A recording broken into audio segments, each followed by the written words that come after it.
কংগ্ৰেছ বিধায়িনী দলৰ বৈঠক ৰাজ্যৰ বান পৰিস্থিতিক লৈ আলোচনা বৈঠকত দিনৰ ভাগত বিধানসভাৰ অধিৱেশন স্থগিত ৰখাৰ প্ৰস্তাৱ উত্থাপন কৰিছিল বিৰোধী দলপতি ৱাজেদ আলী চৌধুৰীয়ে।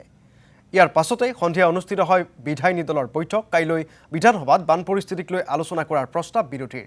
বান পৰিস্থিতিৰ সৈতে মোকাবিলা কৰাত কংগ্ৰেছৰ চৰকাৰ ব্যৰ্থ হোৱাৰ অভিযোগ, উদ্ধাৰ অভিযান আৰু সাহায্য সামগ্ৰী বিতৰণৰ বিলম্ব হোৱাৰ অভিযোগ, চৰকাৰক তীক্ষ্ণ সমালোচনা বিধানসভাৰ বিৰোধী উপদলপতি জয়প্ৰকাশ দাসৰ। দিল্লীৰ যন্তৰ মন্ত্ৰত সৃষ্টি হোৱা পৰিস্থিতিক লৈও প্ৰতিক্ৰিয়া কংগ্ৰেছৰ।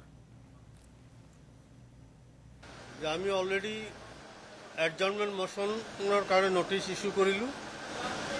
কালি আমি এডজৰ্নমেণ্ট মোশ্যন আনি পেলাই সকলো হাউজৰ সকলো কাম কাজ স্থগিত ৰাখি অসমৰ জ্বলন্ত সমস্যা বানপানী ওপৰত আলোচনা কৰিব লাগে। যি আমি এখন পত্ৰ দিছিলোঁ, কিন্তু পত্ৰৰ ৰেছপন্স এতিয়ালৈকে নাপালোঁ। যেতিয়া আল্টিমেটলি কালিৰ পৰা এছেম্বলি হ'বই, সেইকাৰণে আমি আৰু উপায় নাই, আমি এডজৰ্নমেণ্ট মোশ্যনৰ কাৰণে নটিচ ইছ্যু কৰিলোঁ। তেওঁলোকৰ হাতত যথেষ্ট নাৱৰ অভাৱ আছে। বহুত মানুহ এতিয়াও ঘৰত গছৰ ওপৰতো পৰ্যন্ত মানুহ আছিলে। গতিকে বহু বছৰৰ মূৰত, বহুতে কয় ৬০ বছৰৰ ভিতৰত এনেকুৱা বানপানী তেওঁলোকে দেখা নাই। গতিকে এইটো এটা, তাৰ ভিতৰত 10জন মানুহ ইতিমধ্যে ঢুকাইছে এই বানপানী। এটা গুৰুত্বপূৰ্ণ বিষয়।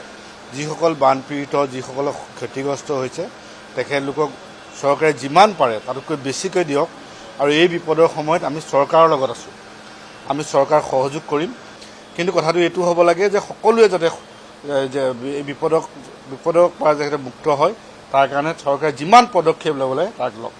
এই ধৰণে দিল্লীৰ বিজেপি চৰকাৰখনে অমিত শ্বাহ ডাঙৰীয়াই লাঠি চলাই যেনেকৈ ছাত্ৰ ছাত্ৰীৰ ভৱিষ্যতক যাতে তেখেতলোকে হেতালি খেলাত প্ৰশ্ৰয় দিব খুজিছে, যেনেকৈ তেখেতলোকক আমাৰ ভৱিষ্যতক লৈ যি হেতালি খেলিছে, তেখেতলোকৰ পক্ষত থিয় দিছে। এইটো খুব দুখ প্ৰকাশ কৰিছোঁ।